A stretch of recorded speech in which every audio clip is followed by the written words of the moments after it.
Jeffrey M. Smith is the founding director of the Institute for Responsible Technology and a member of the Sierra Club Genetic Engineering Committee. He is the author of Seeds of Deception, which is the world's #1 best-selling book on the health dangers of genetically modified organisms. He is also the leading advocate promoting healthier non-GMO alternatives. In his book, Genetic Roulette, Jeffrey expertly summarizes why the safety assessments conducted by the Food and Drug Administration and regulators worldwide teeter on the foundation of outdated science and false assumptions, and why GM foods must urgently become our country's top food safety priority. He has visited with us in the past. Jeffrey M. Smith, welcome back to the Global Freedom Report. Thank you very much. Great to be here. Jeffrey, you have an MBA, a Master in Business Administration, so you could have gone into pretty much any business at all. What inspired you to focus on the dangers of genetically modified food? Well, back in 1996, when I learned about GMOs, I realized that they were about to feed the products of an infant science to the entire population and release these gene-spliced mutant plants into the environment without any possible way to recall them. So that, in other words, the genes already released would outlast the effects of global warming and nuclear waste. I realized that this level of exposure, which could influence all living beings and all future generations, was being driven by a profit motive, and it was ignoring the science and scientists. And I realized that no one knew anything about it, really, in the public, and that people needed to know, because that could be and will probably be the antidote to this craziness. And so I decided to start to translate concerns by scientists into language that people could understand, and then my activities kind of snowballed, especially when I published Seeds of Deception and was invited to 25 countries to speak. Yeah, it's snowball. That's a good term for what you've managed to accomplish in the last, I guess it's been about 15 years or so. Back in 98, you ran for Congress to raise public awareness of health and environmental issues. What lessons did you learn from your experience in the campaign trail? And what I mean is, what did you learn about politics, and what did you learn about how much or how little the American people really care about these issues? Well, I think what I learned there was that the political campaign was an excuse to get in front of people, because the issue really about GMOs is anyone that learns about the health dangers, no matter what their background, whether they're right, left, it doesn't matter, they all of a sudden get concerned and they get willing to make changes in their diet to avoid eating GMOs because of the significant evidence of harm.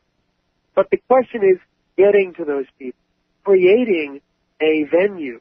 And so that's really why I ran for Congress, because I ended up on television, on radio, etc., and it gave me a chance to do the outreach that was going to start to make a difference. But I also ran with a third party, and there was no real reason, there was no real focus on getting elected.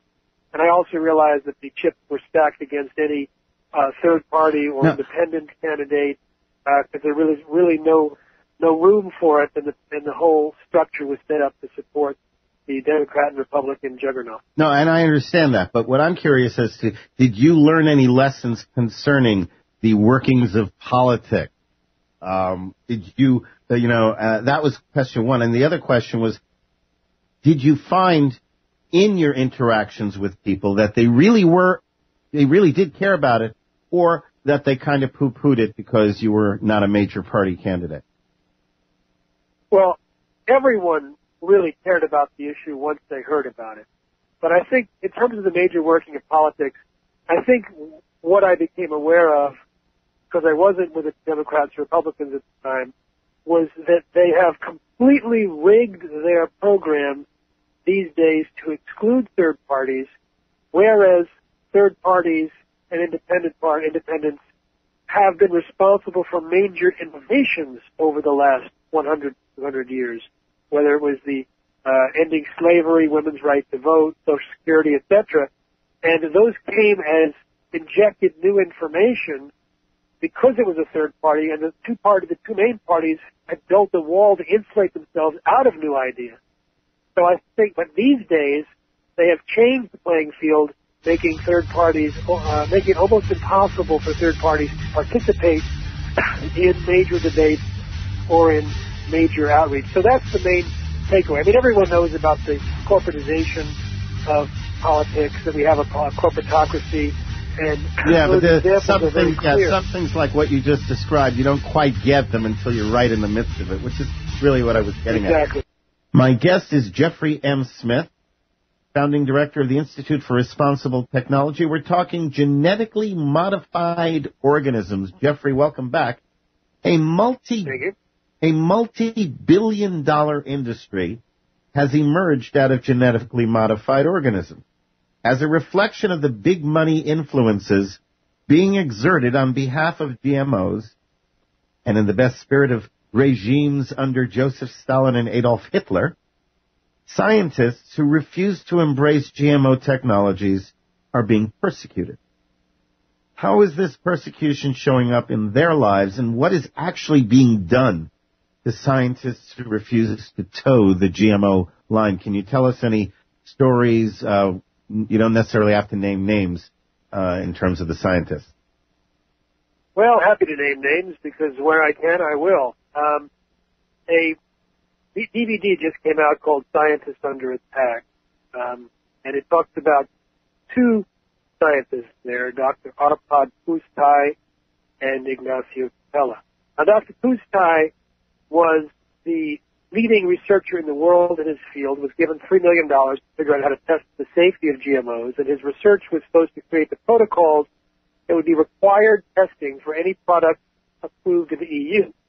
He accidentally discovered that GMOs are quite unsafe, and within 10 days caused massive problems in the health of his rats, including potentially precancerous cell growth, molar brains, livers, and testicles, partial atrophy of the liver, and damaged immune system. Oh, my God. He went public with his, in just 10 days. He went public with his concerns, which were narrowed in on the fact that the cause of the problem was more likely than anything else to be the generic process of genetic engineering, and not the particular gene that he put into the potatoes, because they produced something that did not cause these effects. But when you insert a gene, you create massive collateral damage that can cause some increase in toxins or allergens or nutrients or carcinogens, etc. In other words, what you're saying is unintended consequences. Exactly. In other words, up to 5% of the naturally functioning genes in the plant can change their levels of protein expression when a single gene is inserted. We're talking hundreds, even thousands potentially, of changes that could occur when a single gene is added. Now, what happened, we don't know exactly what happened to the potatoes he was working on, because ultimately they were thrown away, destroyed, so that they couldn't be follow-up, and they tried to throw away Dr. Pusztai. He went public with his concerns on a TV show with permission from his director, and was a big hero at the Institute for a couple of days.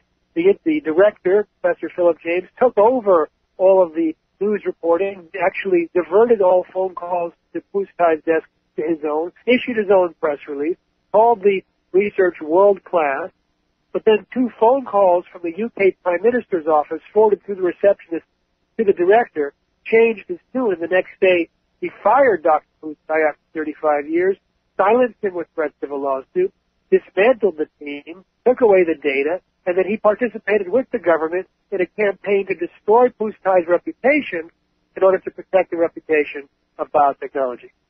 That is absolutely amazing, and that's in this film. I saw a film for this. I saw a trailer for this. It's called Scientists Under Attack: Genetic Engineering in the Magnetic Field of Money. And by the way, I don't know if you know who the technical people are behind it, but they forgot to put the captions as to who the speakers were in the trailer. I didn't honestly know who was speaking, at any given point. But I do know them. In fact, I will let him know. What is this that should be easy for them to fix. But what is this magnetic field of money? What is that? Well, basically, when there's money around, it draws to it the the allegiances of universities, of scientists, of farmers, of all sorts of organizations. We've seen so often that farm organizations that are independent are very upset with genetic engineering and tell the truth that it's not helping farmers and that it's destroying their market. But farm organizations that are paid for by the biotech industry, they tell us privately they're not allowed to say anything against Monsanto and the biotech industry, and instead they promote it to their farmers, even though it ends up working against their farmers' markets, etc. So this happens also with universities. In the case of Ignacio Capella, who's a UC Berkeley professor, he discovered that there was contamination of the indigenous corn varieties in Mexico from genetically modified corn, even though there was no allowable legal GM corn planted in the country. And he was going to go public with an article in Nature, but told the Mexican government in advance as a courtesy, and was summoned by a senior Mexican government official. And Ignacio told me that the official threatened him, implying, "We know where your children go to school," trying to get him not to publish the evidence. Well, he went ahead and published it anyway. There was an attack campaign inspired by two people on the Internet. One was Mary Murphy, the other one was Andura Svanacek. And they basically called him a liar and an activist, an environmentalist, and got a bunch of people to sign a petition to Nature to retract the paper. It turns out Mary Murphy and Andura Svanacek do not exist. They are the fictitious virtual personalities created by Monsanto's PR firm, the Biddings Group. And if you follow the IP characteristics of the posts of the emails, they go back to either the Biddings Group or to Monsanto's headquarters. And wow. Ignacio was also denied tenure, even though he was approved for tenure by everyone in his department and by all the faculty, but there was pressure on him, and so they denied him tenure. He sued the university and ended up getting his tenure. That's just another example of going against the system and having the system try and crush you. Well, now, let me ask you something. Yeah. One of the big arguments that is made against claims of conspiracies is that you can't have a global conspiracy because it takes too many people to keep it secret, and sooner or later somebody's going to say something. Now, I don't necessarily ascribe to it, but in this case I want to ask you a question related to that attitude. According to the scientists interviewed for this film, around 95% of the published research involving genetically modified organisms was paid for by the biotechnology industry. Now, if that is true, it implies a massive conspiracy, because I would imagine that if that's true, that there would be some people who would be out there, and you're one of them, of course, some people who would be out there, is some legislators, some officials, some academicians who would be out there saying this, that 95, and ringing the bell of it. Why is that not happening? I'm stuck for that figure. We announced it, but it doesn't really get any traction because there's like huge megaphones of misinformation and disinformation for the biotechnology industry. They claim that GMOs will feed the world. It actually works against it. They say that it improves yield. It actually reduces yield on average. They say it increases farmer income, and there's no change in farmer income on average, and in some cases a reduction. They say it's safe, and now the American Academy of Environmental Medicine says it's so unsafe that every doctor should prescribe non-GMO diets to every patient. They said that the FDA approved it and showed it was true. It showed it was okay. It turns out that it was Santos' former attorney, Michael Taylor, who was in charge of policy at the FDA, who lied during the policy, saying that the agency wasn't aware of information that showing GMOs were significantly different. And on that basis said that the FDA doesn't have to approve GMOs. It can be up to companies like Monsanto to determine if their own foods are safe. They can put it on the market without even telling the FDA. Documents made public from a lawsuit years later show that the overwhelming consensus of the FDA's own scientists was exactly opposite that wanted in the policy, that the GMOs were not only different but inherently dangerous and could lead to the type of diseases and disorders that we're seeing on the rise in the U.S. since GMOs were introduced. My in God, every case... I mean, there's no real way around this. I mean, you can't go out and buy food that's packaged because for all you know, it's got this garbage in it. You can't go out and just grow your own unless you're careful because you got to make sure that you don't have their seeds in the first place. It's like minefields all around you. Okay. Well, the good news is that there's only 9 genetically modified food crops, and we have a shopping guide for the U.S. called Non-GMO Shopping Guide, which is available at nongmoshoppingguide.com. And as far as growing your own food, there's only 4 potential seeds that would be genetically modified for garden use. And one is zucchini, one is crookneck squash, the other is Hawaiian papaya, and the other is corn. So other than those, there's no, people don't grow soybeans in their garden, or canola, or cotton, or sugar beet, or alfalfa. So we have a situation where people can avoid GMOs. They can buy organic, they can buy products that say non-GMO, they can buy products listed in the shopping guide, or they can avoid the at-risk ingredients, which are also listed in the shopping guide, which is also an iPhone application called Shop No GMO. And we'll talk a little bit more about that before we get to the end of the discussion. But you have defined the problem with great aplomb. And by the way, there is not another show on the air today where you can tune in and hear the host use a word like aplomb. They're all looking it up right now. Now, you've defined the problem. What is the solution? And what I mean by that is, A, how do we combat the financial and political pressure exerted by the vested interest? What can we do to access credible and accurate information concerning GMOs? And B, what can we do to punish those responsible for the persecution of scientists? Okay, well, to access credible information, I recommend that people go to responsibletechnology.org. I worked with more than 30 scientists to compile the different health dangers of GMOs into a book called Genetic Roulette, and that a lot of that is on materials available on that site. We have a plan to end the genetic engineering of the food supply by creating a tipping point of consumer rejection against GMOs, and we saw a tipping point knock GMOs out of the ballpark in Europe. That same scientist we talked about earlier, Dr. Arpad Pusztai, his gag order was lifted on February 16th. A huge avalanche of articles ensued about GMOs, over 700 articles within a month in the UK alone. 10 weeks later, the tipping point of consumer rejection was achieved, and within about a week, virtually every major food company committed to stop using GM ingredients. Well, they're European brands. They're European brands, not the U.S. But in Europe, I don't know if they did or did not have it. How did people know that it was GMO? Was it labeled? There was a labeling law. I think it hadn't yet gone into play, but it was scheduled. But it wasn't until there was a backlash against GMOs that the food companies realized they had to get rid of it. My point is there is no comparable labeling law in the United States. So how would, even if people come out and say we don't want it, I wouldn't put it past corporations to lie. They say the thing is, we have the shopping guide. Sugar-free, it's got sugar. They're going to come up with a standard and say GMO-free. All right, we have the shopping guide. And the shopping guides that we put out require companies to have their products verified through the Non-GMO Project, which is a third-party verifier for non-GMO claims, which does require testing of at-risk ingredients. So that we do have that part covered.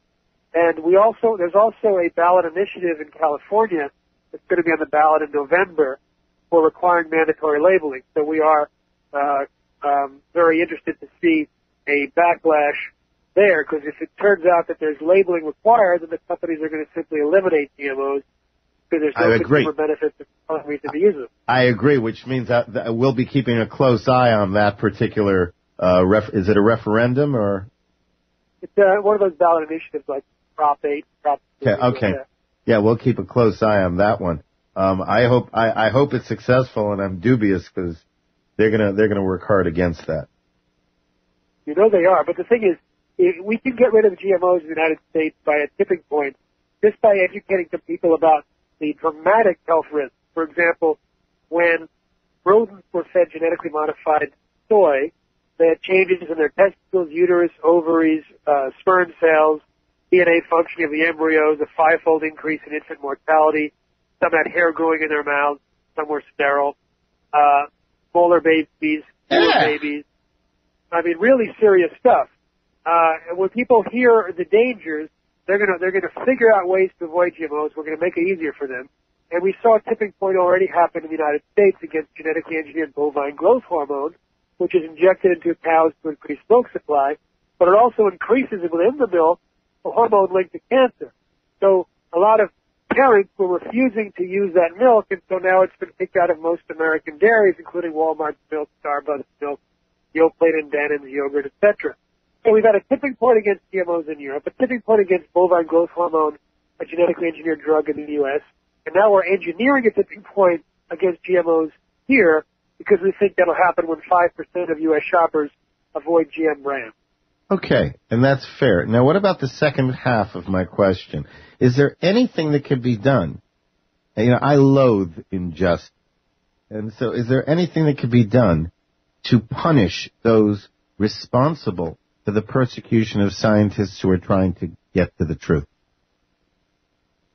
You know, it's very difficult in the current situation with so many lawyers attached to Monsanto and others to figure out an easy strategy.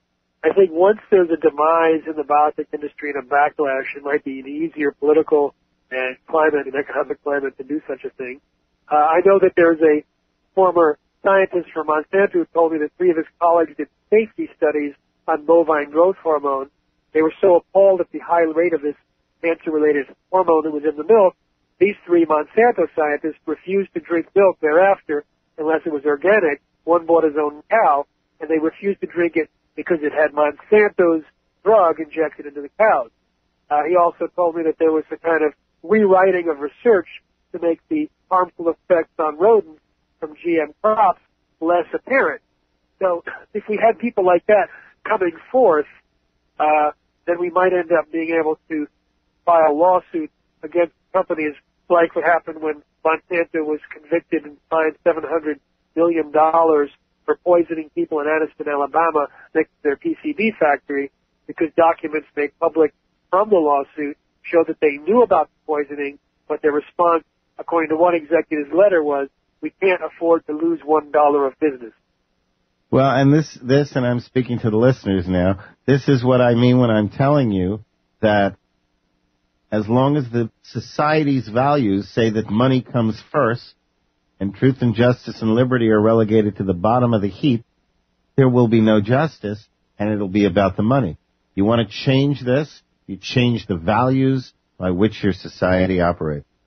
I mean, in truth, it's been said, Jeffrey, that the love of money is the root of all evil. That's what happens. When we love money more than anything else, we'll do anything for it. At which point, all the stuff that the biotechnology corporations are doing is no longer a surprise because they love money more than anything else.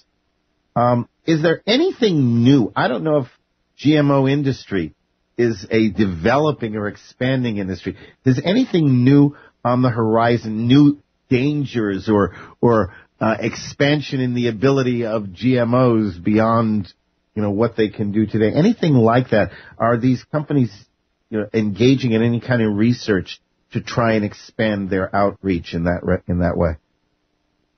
Yes, there's a few things that are new. One, research shows that this BT toxin, which is produced inside Monsanto's corn, it's designed to break open the stomach of insects and kill them. It's an insecticide.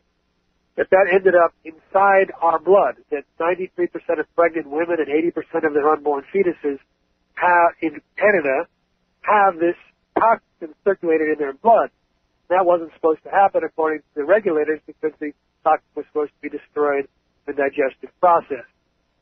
It's possible that it was produced inside their own intestines by their own bacteria because we know that genes can transfer from genetically modified crops into the DNA of bacteria inside our intestines, and they might continually produce these foreign proteins, which would be this toxin. Also, the FDA is trying to promote the fish, the genetically modified frankenfish that grows faster. Biotech industry is trying to introduce a variety of new crops, like eggplant into India, but there was a backlash there. But they've got basically more than 100 different species of fruits, vegetables, grains, etc., that they want to introduce and are in some level of development. So if we can topple this whole house of cards with a tipping point of consumer rejection, we won't have to chase each individual approval.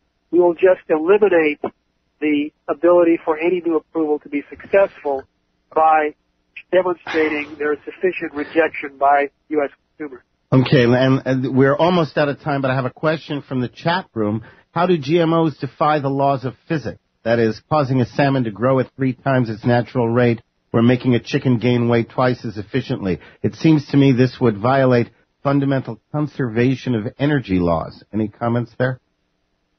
Well, they put in a growth hormone into the salmon, then the hormone continues to work even when normal salmon have quiet hormones. So they continue to grow even at times when other natural salmon are not. They have to feed the fish more, and so they're going to be putting a lot more food into the thing. And it turns out when these voraciously hungry animals might end up as highly aggressive gangs going and killing and eating other fish, as happened in a study with different types of fast-growing salmon by the Canadian government. When the frankenfish were hungry and were not getting enough food, they cannibalized other frankenfish and natural fish and were quite aggressive. So if these frankenfish get released into the ocean, they could wipe out natural salmon or be a real invasive species. In other words, the answer is yes, it could certainly be so. We are out of time. It goes so fast. My guest has been Jeffrey M. Smith of the Institute for Responsible Technology. We're talking GMOs. I want you to look into what's the name of the movie again? Scientists Under Attack. Scientists Under Attack. Go to responsibletechnology.org, responsibletechnology.org, or nongmoshoppingguide.com. Thanks, Jeffrey. It's been a pleasure. Thank you.